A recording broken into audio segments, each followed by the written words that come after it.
And welcome back to Wrestling Nostalgia. At this time, I'm being joined by Greg Gagne. Greg, how are you? Well, I'm not doing too bad. How about yourself? Thanks for having me on. Yeah, I'm doing pretty good. Thank you for joining us. Let's dive right in because there's a lot to talk about with your career, your time in wrestling. You were obviously trained by your father Vern, but let's Obviously. talk. Yeah, obviously. Let's let's talk about your dad for a minute. Your dad's probably he's obviously most known and most remembered as the owner of the AWA for training countless wrestlers. But I don't think people really grasp how big a star your dad was through the 50s and 60s, especially on the Dumont network. Uh, Talk to us a little bit about that time period for your dad's career. Well, he started wrestling 1949, right out of college, and he always used to talk about his first. He was NCAA champion a number of times, Big Ten champion, wrestled on the 1948 Olympic team. Then when he came back, he turned pro. And his first match was in Minneapolis, and he used to tell the story with Abe King Kong Cashy and some of his football buddies. He was also an All-American football player at Minnesota, Mm-hmm. and was Bud Grant, who eventually coached the Minnesota Vikings. Their quarterback was a guy named Billy Byberry, successful businessman and great athlete. Harvey Solon, who ended up being a promoter for us in northern Minnesota in the Duluth area, and then Jim Milosky, who was later a football coach for high school and played a semi-pro football for a while. So they were in the front row, and Vern's wrestling to save King Kong Cash, and he was a big rugged guy, and he was choking Vern on the ropes, and the four of them jumped up, and Cashy leaned over and he said, "Sit down, punks," and they all went back down. So he won that match by disqualification, and then he was told by the promoters, "We think you're a little too small here, so we're going to send you down to Texas, and you're going to wrestle in the Texas, Louisiana, and do kind of the junior heavyweight type Mhm. deal." So we had a trailer, and my mom and myself, and I was only, what was I? Well, almost 2 years old. I was born in 48. So this was just, but yeah, in the middle of 1949, the end of 1949. So we go down there, and the first week there, he beats the junior heavyweight champion. And from there, and I remember we lived in this trailer, and across the park from us was a drive-in theater. Oh yeah. So when he'd come home after the matches, I'd be up waiting for him, and he'd put me on his shoulders, and we could watch the drive-in movie, but we couldn't hear it. But I Yeah. still remember those things. Yeah. So he was so successful down there that all of a sudden he got a call from uh, oh God, the promoter for Chicago at that time. Was it Fred Kohler? No, yeah, Fred Oh, Kohler. yeah. Yep. Hmm. Fred gave him a call and said, "Hey, Vernon, why don't you come back to Chicago, and we're going on the network TV. DuPont Network's putting wrestling on. We Yeah. want to get you on." So Vern came back, and this is the story he told. He goes into the locker room. There's about 30 wrestlers in there.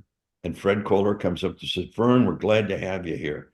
He said, "Tonight, we're going to dress you as a Martian, and we're going to lower you down from the ceiling." And he said, "What the hell you are?" He said, "I was a Big Ten champion, a state high school wrestling champion, a Big Ten champion, NCAA champion, wrestled on an Olympic team. I got my tights and my boots. I'm going down to the ring. And every one of these SOBs here can come down, and I'll take them on one at a time, two at a time, or three at a time. And if I don't beat them all, I'll quit."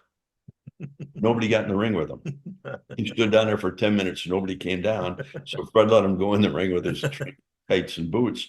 But 1950 was 51 was huge for him. Yeah. He became, they would bring in the NWA champion. That Hmm. would be Luthez. He'd come in for appearances and wrestle whoever the top guy was on the DuPont network at that time. And Vern was the first athlete besides Babe Ruth that in 1950 he made over $100,000. He was that popular, and they didn't know how strong the TV was. Yeah. Right. He said so. Pat, what they would do at that time, then the guys on the network, maybe they would take Killer Kowalski and Lou Thez and put them up in Boston. They put Dick the Bruiser and somebody down in St. Louis, and they would take them off the TV, those guys, and move them around. So Vern and Pat O'Connor are going to Buffalo, New York. for a tag team match. Mm-hmm. And to the plane's late, they get into Buffalo, it's snowing, and they get in a cab and there's traffic everywhere. And Pat turns to Vern, he says, man, this is going to kill our gate tonight. The snow and all this traffic, what's going on? They get to the arena, it was for wrestling. They turned away about 20,000 people that night. Wow. That's when the light went on for him, how strong and what TV meant for professional wrestling. Right. Yeah. Yeah. And I grew up in Indiana. I'm a huge Dick the Bruiser fan. Okay, And good. from 66 through about the early 80s, your dad was in a partnership with Bruiser and Snyder in Chicago at the Yep. Chicago Wrestling Club. So how did that come about, that there was this partnership with those two? Well, our TV, the AWA TV, Vern, when he finally came back to Minneapolis, he bought into the Minneapolis Wrestling Club, Right. and he knew how much TV meant for wrestling, so he expanded the wrestling from Minneapolis to Wisconsin, to Winnipeg, to Denver. Denver, Chicago, Milwaukee, Green Bay, let's see, eventually Salt Lake City, San Francisco, once Shire. Shires. Yeah. Mm-hmm. Yeah, got out of there. He wouldn't step on anybody's toes, but he expanded the AWA and went all the way across Canada. And our TV was so strong in Chicago, and Bruiser and Wilbur Snyder, we had their TV on, but it wasn't as strong a channel in a good time slot. So they became partners in there and expanded that. And the success, I mean, the AWA ratings, and we were from as far, let's see, Green Bay, Wisconsin, all the way to the West Coast, from Minneapolis or from Winnipeg to St. Louis. St. Louis eventually put our TV show on there too. So that was our territory.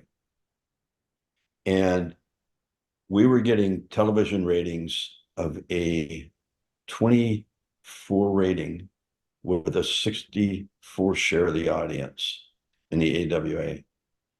The only show that beat us nationally was 60 Minutes. They had the same rating, but they had a 65 share. So what that means is 65% of the people that had TV on were watching that. Yeah. 64% were watching wrestling. Yeah. So in our time slots. So Bruiser and Wilbur and Vern became partners in Chicago and Hammond, Indiana, and a few other places. Yeah. Well, you made your debut in 72 in the AWA. Were there ever any discussions about you going out into other territories and getting some seasoning and experience, or was it always, we're going to train you, we're going to put you on here in Minneapolis? No, I mean, I had opportunities to go other places. I was raising a family, didn't really want to be away from them. But the AWA was so hot. Right. Yeah. It had such great talent in it. I mean, I'm having the opportunity to work with people like Ray the Crippler Stevens and Nick Bockwinkel, and even guys like Mad Dog Vachon, who is whole different story about that guy. Yeah. All the best talent wanted to be in the AWA. Yeah. And it only ran with maybe 18 or 20 guys. So you learn, and I remember when I came out of the training camp with Ken Patera, Ric Flair, Jim Brunzell, the Iron Sheik, Bob Bruggers, and myself, they all started wrestling 3 months before I did. My job to start out was to be the referee and haul the ring truck, drive the ring truck from town to town. And Vern said, if you're going to be in this business, you're going to learn from the bottom up. And you have to understand every part of it and everybody's job and how hard it is, and respect these people that are doing this. Yeah. So I ran that damn ring and the refereeing for 3 months. And I end up in Sioux Falls, South Dakota. And it's 100 degrees. And this George Scrap Iron Kadaski, he had the other ring truck. He told me, now, so when you get to these towns, the secret is get some young guys to help you, give them free tickets to get in. So I get about 6 guys, they come in and we put the ring up. And I said, okay, guys, when the matches are over, I'm refereeing all the way through. So give me about 15 minutes afterwards, start getting the ring down. I'll come out and we'll get it going. So, man, I had refereed all the matches. The last one was Dr. X, and I forget who he wrestled. And my God, they went about 35, 40 minutes, dying. So I go back in the locker room, and Dr. X, the virus, he says to me, "Hey, why don't you have you got guys to help with the ring?" I said, "Yeah, there's 6 of them out there." He says, "Have a couple beers before you go back out there. Cool yourself down." So we drank a couple beers and talked about the matches and the wrestling in it, and probably ended up 20 minutes. So he goes in to shower. I walk out, the ring's up, and there's nobody there. Oh no. So it took me, I got them taking down the ring about 5 a.m. Oh man. and loading up the truck and drove back to Minneapolis. I got back to Minneapolis. I think I got in about 7:30, quarter to 8, and my phone rings, and I'm just going to bed. "Hey, it's Wally Carbo." And I said, "Yeah, Wally. Hey, you got to get in a ring truck and drive up to Winnipeg today." I said, "Wally, I haven't been to bed. I just got home." "Well, what were you doing, pal?" "What was I doing?" "I was doing my job, taking down the ring by myself and driving it back. I haven't been to sleep. I'll never make it to Winnipeg." "Oh, but pal," I said, "I'll kill myself if I try that." So that was my last day on the ring. They got George to make the trip up to Winnipeg. Oh man. Well, Yeah. you mentioned Jim Brunzell, who obviously was, I mean, that's a key guy in your career. You soon started teaming with Brunzell as the High Flyers. You guys were a great team. And you had 2 runs as tag Well, champs. great. We were the best ever. There you go. Okay. Well, I mean, that's an argument we can make. Yeah. Yeah. But like I said, you guys had 2 runs of tag champs. Did you enjoy your time teaming with Jim? Oh, yeah. Well, we met in college. We played football together. I went on it was funny because at that time, Murray Warmath was the head coach. Mhm. And Murray's philosophy was he liked big guys, big running backs, big quarterbacks, didn't throw the ball much. And I could throw the heck out of the ball. And I had set a couple one game in my last high school game, completed 13 out of 15 passes for like 300 yards and 4 touchdowns and ran for over 100 yards. So I came in, and Murray's philosophy was, because they were limited on the scholarships, he gave the guys from the South, he'd get up the black athletes and the other athletes from Pittsburgh and that area, bring them into Minnesota. And the Minnesota kids, he'd give one kid a scholarship and the rest he'd get to walk on. And Jim was a walk-on, as I was, and he was a running back. And another guy named Jeff Wright, who played at Edina High School, he was a running back. So we'd have to scrimmage against all the scholarship guys every week, and we beat them every single week. And we came to our now Murray in the spring then moved me to a defensive corner, and this other running back, Jeff Wright, to safety. And he said, and I said, "Murray, I'd really like to play quarterback." Well, the quarterback was Ray Stevens, who was Sandy Stevens' brother. He was 6'3", and he went about 215 pounds. And the running backs were Jim Carter, who ended up playing linebacker for the replaced Ray Nitschke in Green Bay. He was the fullback at 240. And the other running back was Barry Mayer from North Dakota, who was 225. So we're in the spring, and we had won the spring game. So now we come into the fall, and we got a scrimmage. And Jeff Wright was the safety. He got to make the defensive calls for the defensive backs. Mm-hmm. So we had 2 calls called Cora and Sally. Sally meant that the safety came up to break up the end run or take on the blockers. Cora, the cornerback, did. So, of course, Jeff, Cora. So here they come on the end sweep, and I got to take on first Barry Mayer and then Jim Carter. And I came up, and man, I got blasted, and Carter ran for a touchdown. And Murray Warmath, "Run that play again there, Gagne. You got to get tough in there." So I came up again, and this time I missed the block. I got away from the block. I hit Carter, and the next thing I knew, I went back, and he stepped on me, and he stumbled, luckily, and only went about 5 yards. And Murray, "Run that play again." Jesus. So I thought, oh, shit. So this time I get up there and I went and I hit him right in the thigh with my helmet. And the next thing I know, I'm sitting over on the sidelines with the trainer. And Jim Marshall was his name. And he says, "Come on, Greg, let's go back to the locker room." I got my helmet off, I'm on one knee. And I said, "But look at the clowns and the elephants here going around." And he says, "Come on, we're going in." So I had a good concussion. Yeah. So then we came back, and Murray moved me back. He redshirted me, is what he did. So we're going to play Michigan. And they got Clinton Jones, and they got a heck of a team. And Murray says, "Hey, Greg, you can, as a red shirt, you can play one game. So I'm going to play you against Michigan." And I said, "Well, Murray, I'll have to cover Clinton Jones." I said, "He just set a world record in the 100-yard dash. I don't think I can stay with me." He says, "Well, you're smart. You're smart. You can." And I said, "Well, Murray, I'm smart enough to know I can't." So he laughed. And he ended up writing a nice letter to Wyoming, and that's where I ended up going out there and playing quarterback. Finished my career out there. Yeah, well, and then you and Jim, you split up. So anyhow, that's where I met Jim. Yeah, that's where you met Jim. Yeah. Get back to that. Jim Yeah. was a great track star. He had set a high jump record in the state of Minnesota his senior year. He could jump like a son of a gun. If you want Well, drop kicks, man, he's yeah. up. Bang. He Yeah, had the best probably drop kick in professional wrestling. I agree. Yeah. Yeah. But like you and Jim split up, you started wrestling singles, and you did a memorable feud with Bruiser Brody. And do you think that kind of clicked because of that David versus Goliath thing? Because you were smaller than him. He was this madman.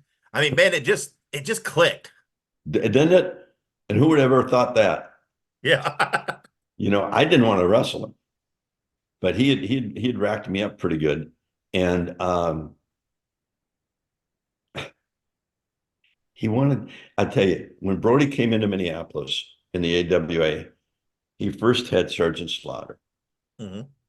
And I had wrestled Brody and Hanson with Jim over in Japan. Yeah. And we had some hellacious matches, but boy, I'll tell you what, talk about vicious. First time we got in the ring with him, we make a trip. Let me go back and then we'll get into it. That be okay? Yeah, sure. Yeah.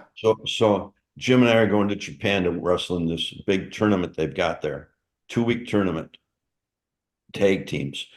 Giant Baba and Dory Funk Senior Junior are one team. Jumbo Saruta and Tenru the other team. Hanson and Brody, and then Jim and myself.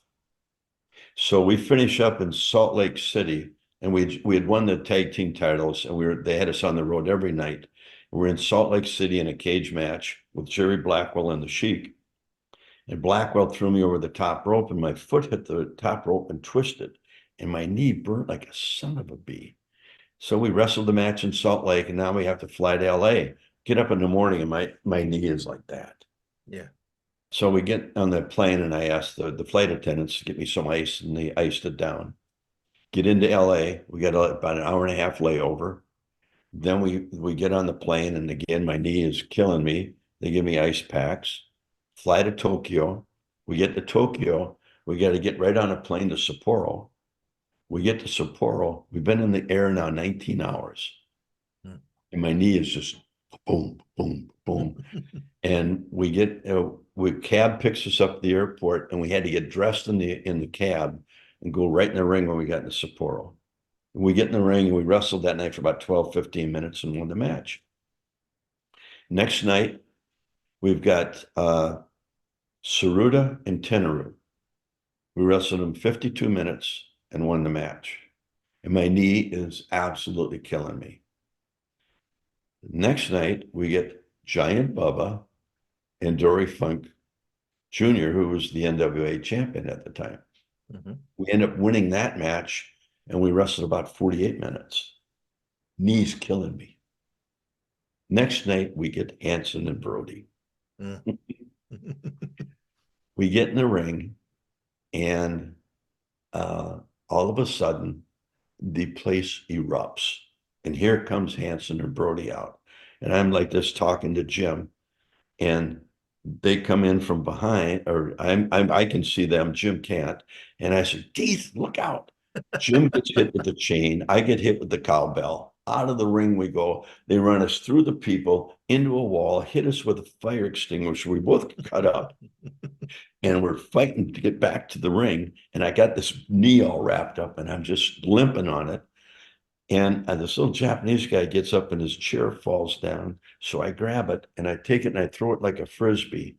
And here comes Hanson and hit him right on the bridge of the nose. Down he went. We wrestled those guys for 35 minutes that night. And I remember I came off the top rope. Brody had Jim and I caught him with a good elbow and he went right to his knees. And then I see Brunzell get thrown out over the top rope.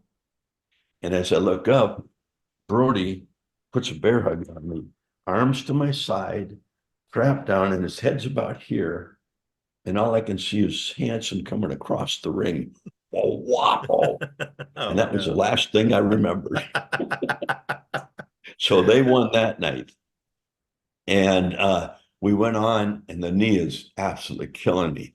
We went on and we finished the tournament against them in the finals. And we ended up sneaking one out over them and ended up winning the tournament, which was Hanson and Brody were like gods over there. Yeah. So this really made us. But after we wrestled the first night, we were black and blue from here down from reaching up and hitting them. Yeah. We just pounded the crap on them, but they pounded the hell out of us. So anyhow, so then we get back now, Minneapolis. I go in, they operate on my knee, they cut it open, the cartilage falls out in 5 pieces. They said, "How in the world did you do that?" So I was laid up for quite a while, and Brody had came in, and he probably tore it more on TV and did a knee drop across my leg before I went in for the surgery, and that really finished it off. Yeah. So anyhow, so Brody's now in the AWA. He wrestles Sergeant Slaughter. He walks out of the ring. And he says to Wally and Vern, "How do you like that?" "What's wrong with you?" "I don't want to wrestle with them." So then his next, he wrestles Jerry Blackwell. A month later, walks out of the ring. And I'm just coming off this, I'm back off the knee surgery, and I've been back in the ring a little bit. And he says to Wally and Vern, "I only want to wrestle one guy, Greg." And they came and told me, I said, "I don't want to get in the ring with him alone." Are you kidding me? But he liked me because I had so much fire and I fought him back. Yeah. A lot of guys were afraid of him, and he just, it wasn't a contest. But I battled my ass off to fight him, and I had good matches with him, which was, unheard of for most of the talent that went up against him. But he was a brute. So was Hanson. Yeah. Well, I gotta ask, in '85, you teamed with Sergeant Slaughter. You talked about Sergeant Slaughter. And you started wearing fatigues and everything. Whose idea was that, and how did that come up? I understand you were teaming with Slaughter, part of the Cobra Corps or whatever. Yeah. But how did they think that was a good fit for you? Well, it wasn't too hard because Slaughter brought it up, but he wanted to take a partner like one of our TV guys, a Kenny J or somebody like that. And Wally Carbo said, "Yeah, but that's not good, pal. I mean, with this talent we've got." He says, "Yeah, but that's the way it works better." And then he says, why don't you go work with Slaughter a little bit?" And then he decided, well, I'll take Greg, put him through this thing, and maybe this would be better for him. And, maybe we get a tag team title or something. So I went through that whole deal with him, and it is what it was. It is what it is, Well, some things work, some things don't, I guess, huh? Yeah. Well, it was a good opportunity for me, and I and it was for him too. Well, yeah, I mean, it's easy to chuckle about it, but Slaughter was, '85 was so over. Yeah. I mean, he was, a huge draw, huge name. I mean, he was doing the G.I. Joe thing and everything else. So it's, it's easy to chuckle about it, but I mean, it was a pretty good position at that time. Yeah, it was. I mean, it was, and we did well as a team, but it's funny because when you talk about tag team wrestling, and the really successful teams, Mhm. they had to have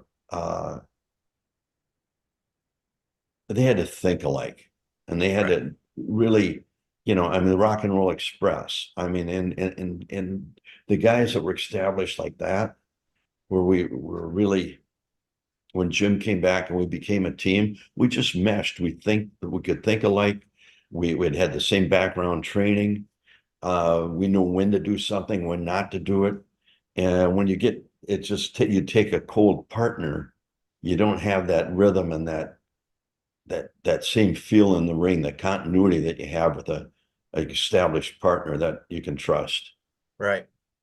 Yeah. Well, I If mean, that makes any sense, but it does. It does. It does. yeah, And speaking of something that clicked, Kurt Hennig became AWA champion, and you and him had this. I mean, I thought it was a great feud. And it was natural, right? It fit because of the history with your fathers, with Vern and Larry, yeah, and then there was you and Kurt. I mean, and Vern and Larry got involved, in the feud and everything else. yeah. And it was, That was the hardest thing. Kurt and I just wanted to wrestle each other. yeah, I mean, with those two, they didn't like each other. yeah, And right, Vern yeah, trained Larry, and they both went to the same high school. yeah, And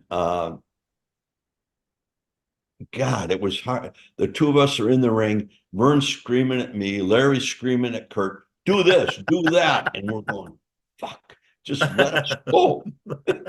You know, went yeah. back and I said to my dad, just let me wrestle in there. But I can see what you need to do. I said, please.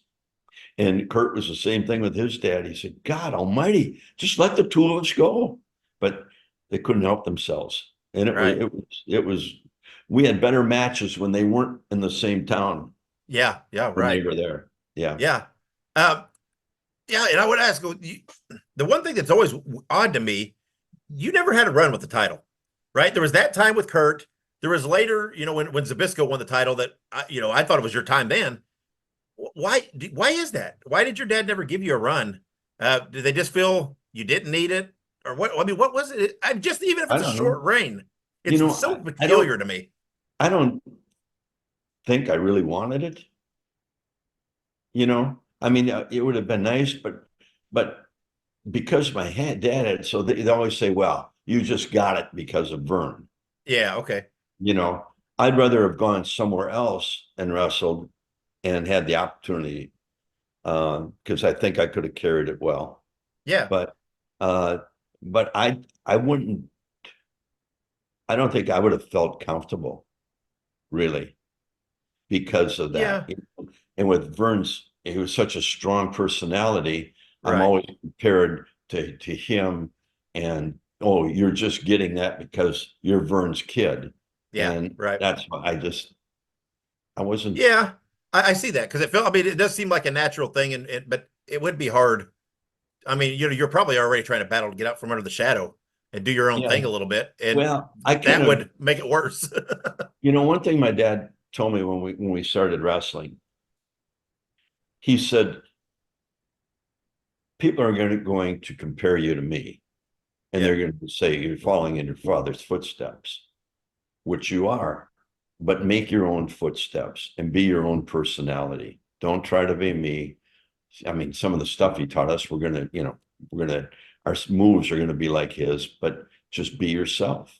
Yeah. And he said, and he told all of us that, every player, all of us, you have an inner person. And when I train people, I tell them, in fact, when I was down in Louisville, I had CM Punk and a few of the guys, Right. and they were all pissed off that you know, they couldn't get themselves established enough to get up to the WWE, Mhm. especially CM Punk. And so he's all pissed off one day and about McMahon this and McMahon that.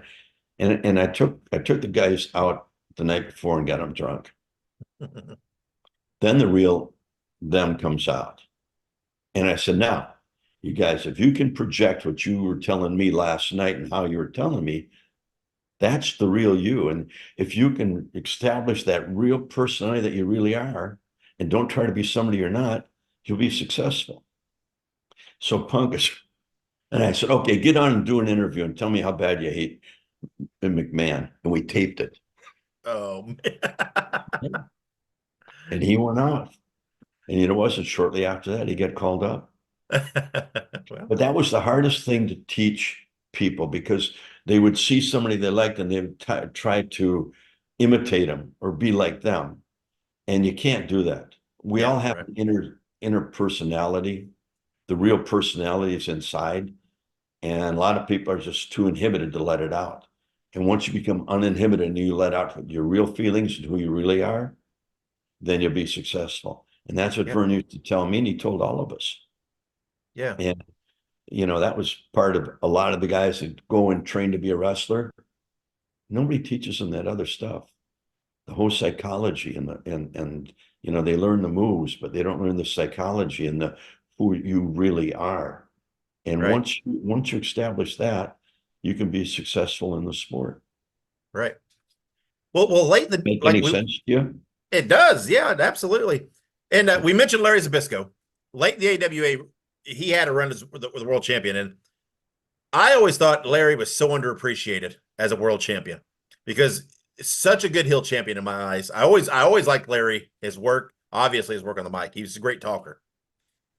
Do you feel that as well? Obviously, right, the AWA was on the decline at this. At this time there was some struggles, not just with the AWA, but in the business in general. But Yeah. I think because of some of that, I think Larry doesn't get fair credit, a fair look as a champion.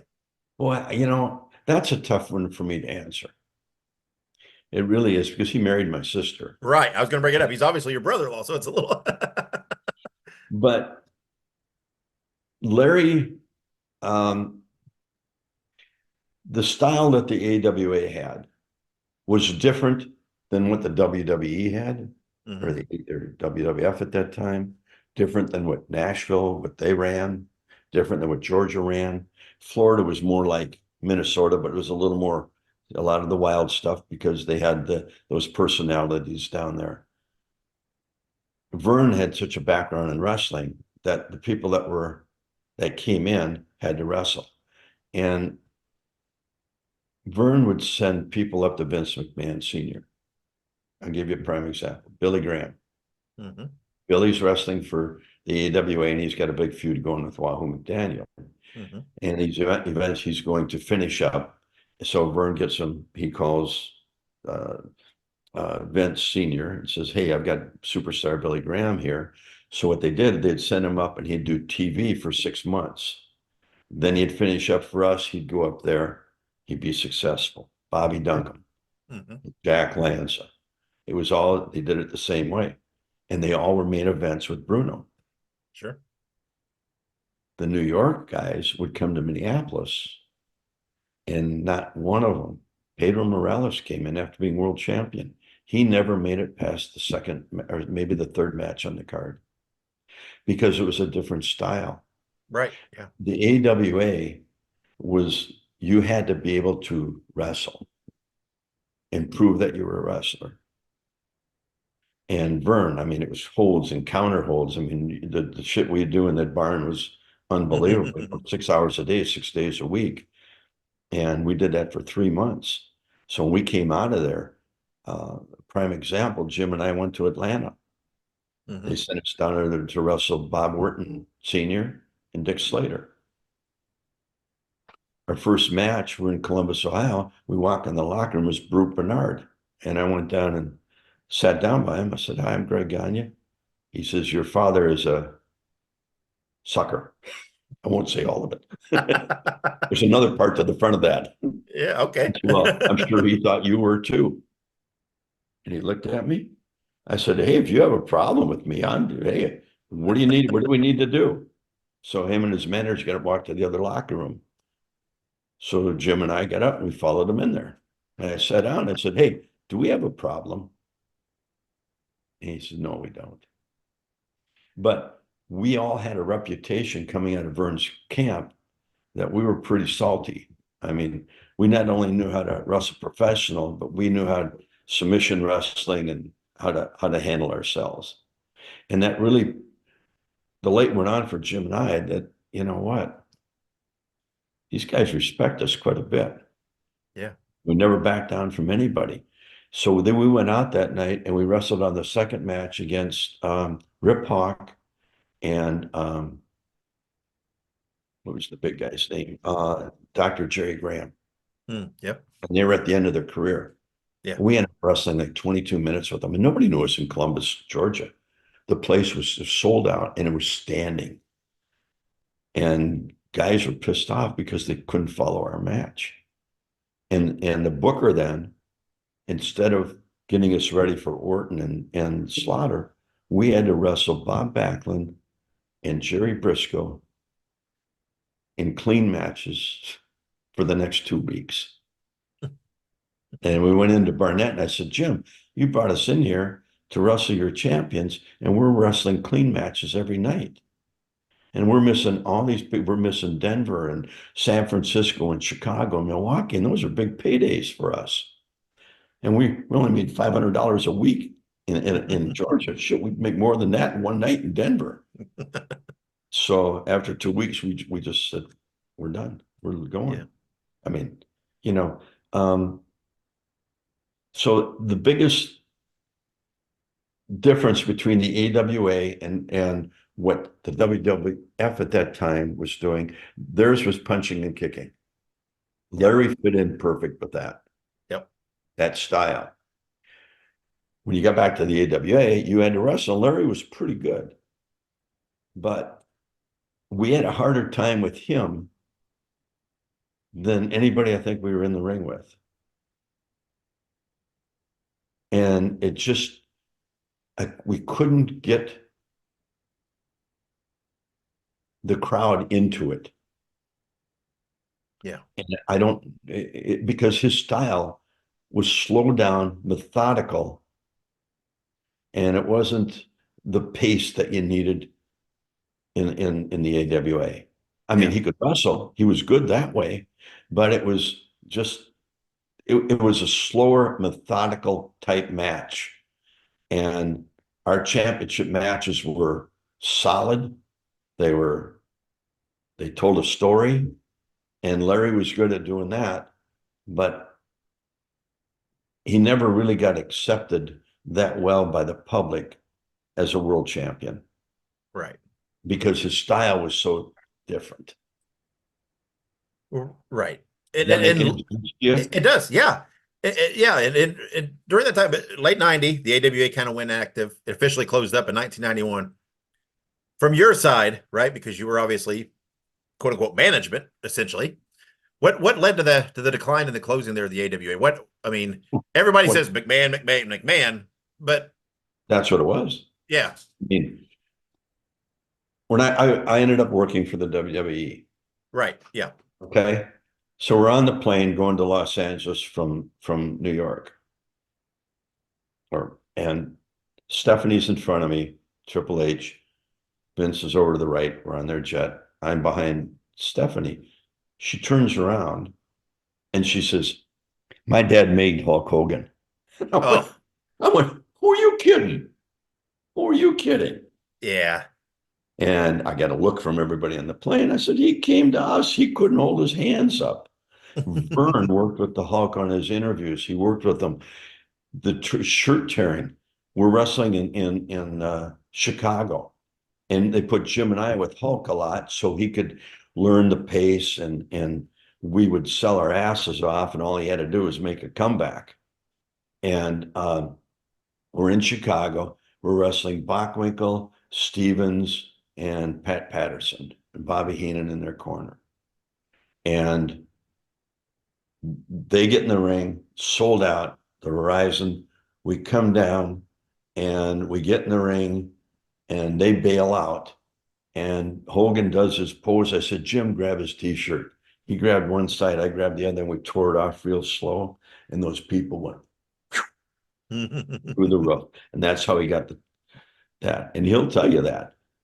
And he learned so much by being with us in tag team matches and the pace of the match and that. And then he had guys like Nick Bockwinkel to work with, and everybody he had to work with, they're seasoned veterans, and they know how to help him along and get him established and get him over with the public.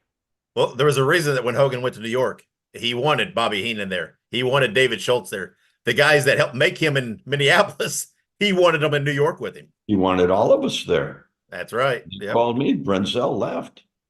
You Yep. know, and Hogan, we came up. We got him. We had Christmas week coming up, and that was a big week. Everything was sold out. So prior to that, Hogan was going to Japan, and we had battle royals leading up to that.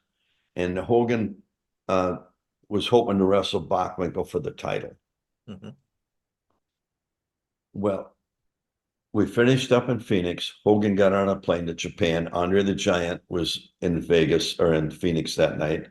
And on that plane was Vince McMahon, and flew to Japan with him. So we come back, and what he didn't know is CBS had come to Vern. And we had to sign a non-disclosure with them. What they wanted was a match they were going to put on in April on national TV. They wanted Hogan and Bockwinkel for the title. So the Christmas week, we put Hogan in 6-man tag team matches with Jim and I all the way through. And it was sold out. All our big arenas were sold out. First night, Hogan doesn't show up in St. Paul.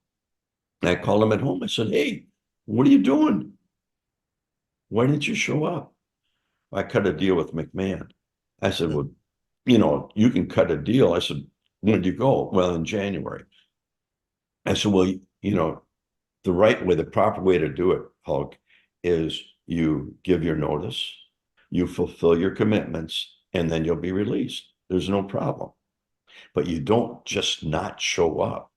So all of our major cities he didn't show up in. He said, "Vince is paying me more to stay home." So once Hogan left, then they grabbed our announcer, Gene Okerlund. And then Hogan is telling McMahon who to get.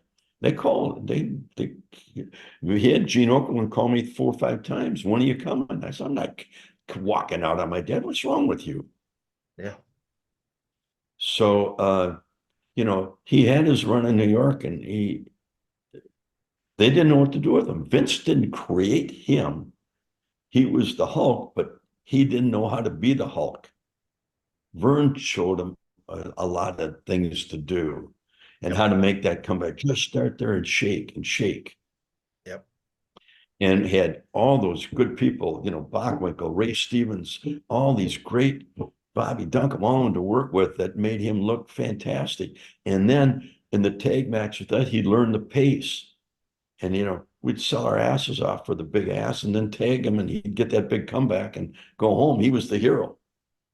Yep.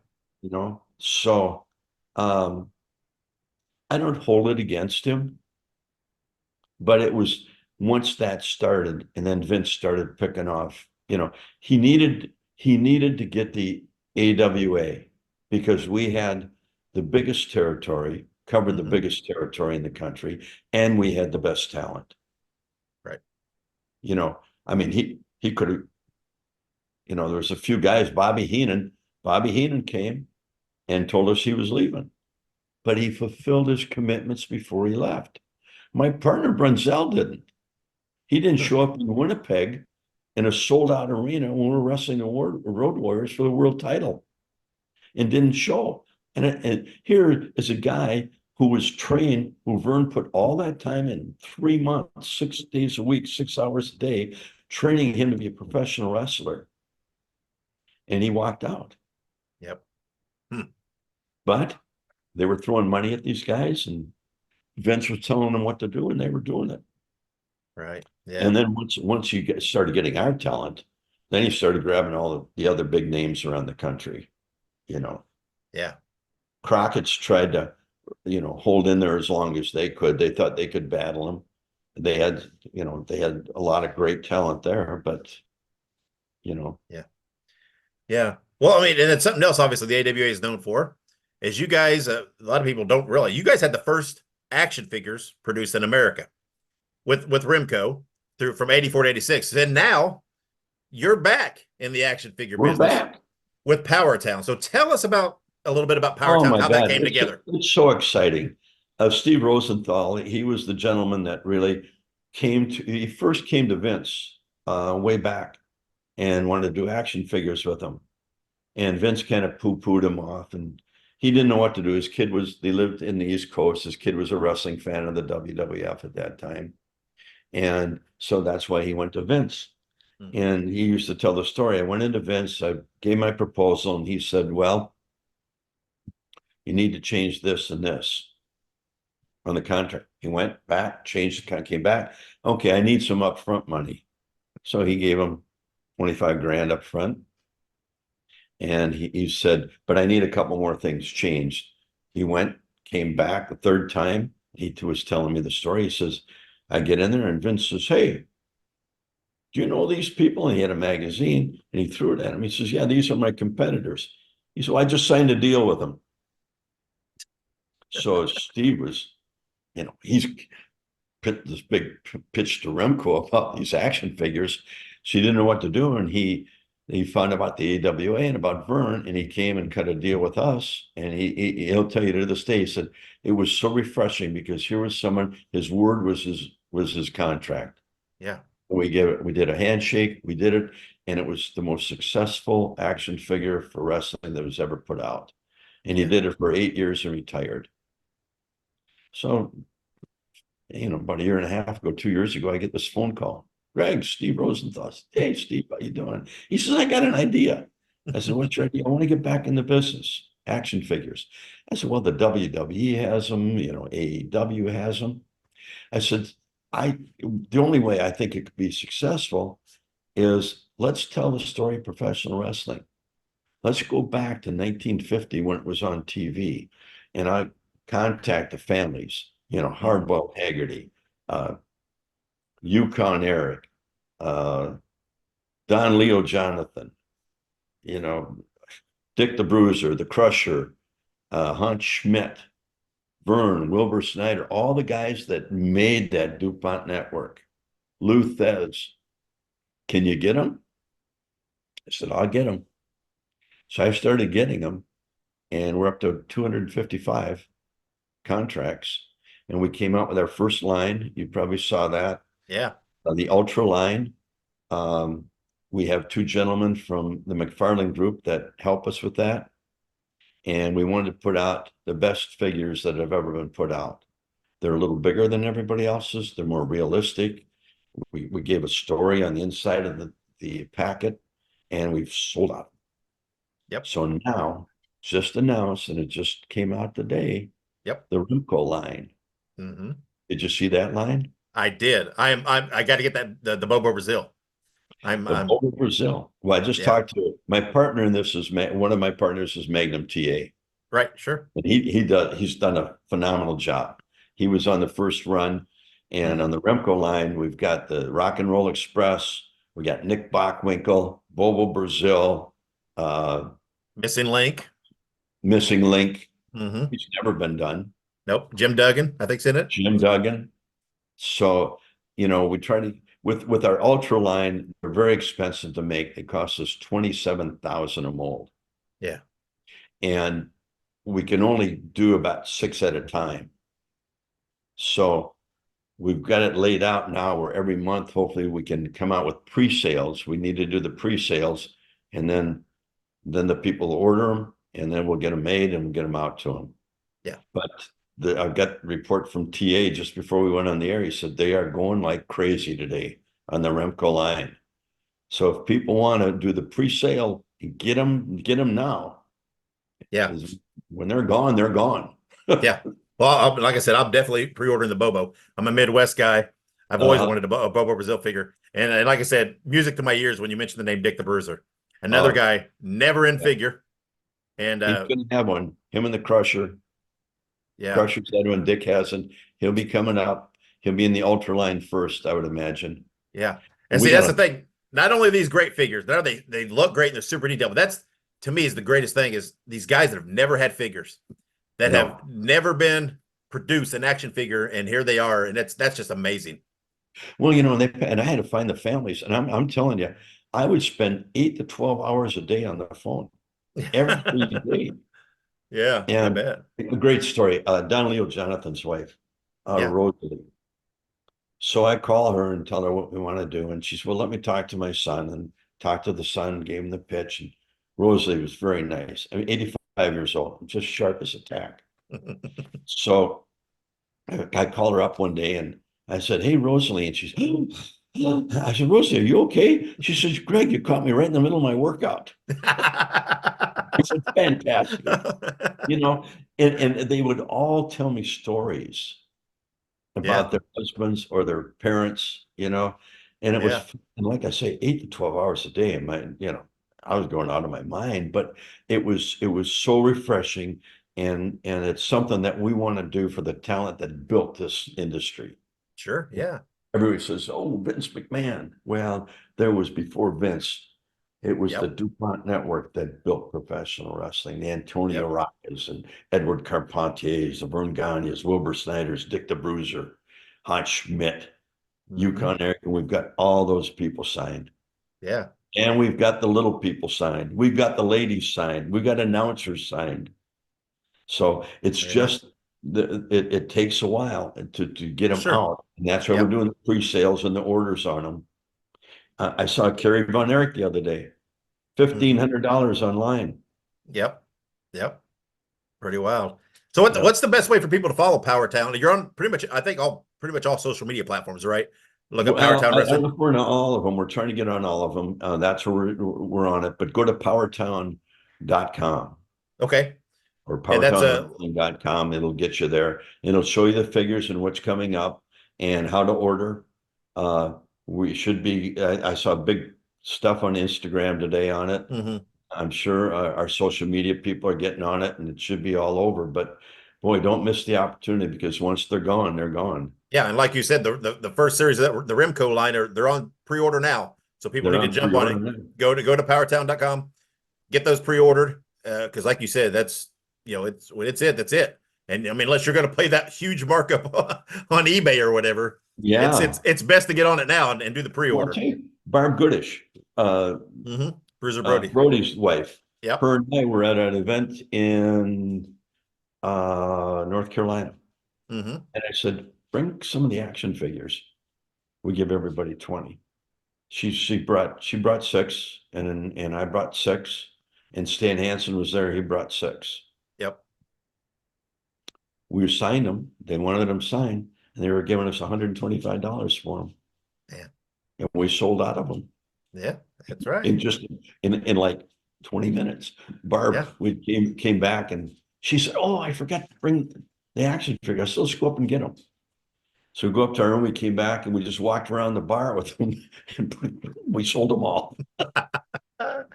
Yeah, it's a collector's So market. Well, and what about you? yes.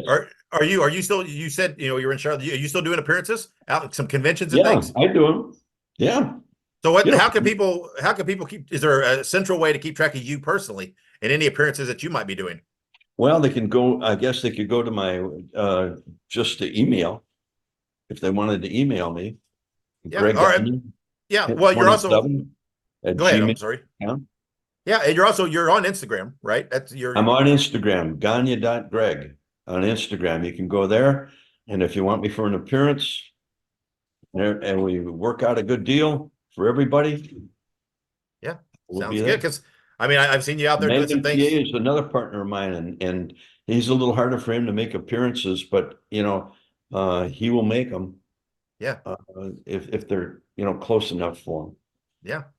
Yeah, like I said, I've seen you out there a few times with Jim doing some high flyer Yep. appearances, things like that. So, yeah, I mean, you can follow Greg. Like I said, Greg gave his email there. If you need to reach out to him for any business propositions, he'll listen to Or they can them. go to you and you can get to me. I can do that. Sure. Yeah, How they can about come through that? me and I'll pass it along too. And you But can be my booker and you'll get your percentage. all right. Well, I may need percentage in action figure. I mean, maybe I'll take my Well, booking fee. we'll work something out for you. I hear you You have get the us hookup. booked and we'll work something out. I hear you have the hookup on that. Yeah. Yeah. So, well, Greg, thank you for coming on and talking to Well, me. thank you for having me. There was so much. I mean, we talked to nearly an hour, and I mean, we could have talked all evening. There's so much to your career and what you've been involved in. I mean, we barely even touched the Well, if you ever surface. want to do another one, just give me a holler. You got my Absolutely. information. Yeah, I would absolutely You got love to my do phone that. number. Don't give it out to anybody else. No, Please. nope. That's just you and me. Just You're my booker now. as your You're my booker, agent. I'm keeping that confidential. Yeah. All right. You can tell Yeah. everybody every week that we're available, you and I. That's right.